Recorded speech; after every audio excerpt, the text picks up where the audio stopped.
ازاي اطور من مهارة الاستماع عندي؟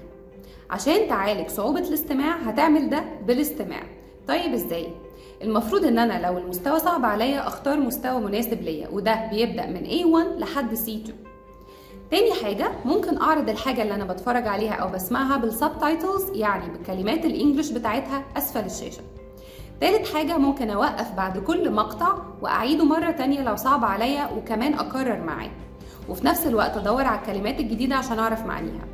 مع الوقت مش هتحتاج ان انت توقف بعد كل مقطع، مش هتحتاج تدور على كلمات، لان الكلمات هتتكرر معاك بشكل مستمر من كتر ما بتسمع كتير. ولو حابب تشتغل اكتر على مهارة الاستماع عندك والمحادثة، ابعت لنا على جو توكي، وهنخليك تعمل ممارسة يومية للغتك مع مدربين محترفين هيسمعوك ويصححوا لك من اخطائك، وده في الوقت والمكان المناسبين ليك. Thank you.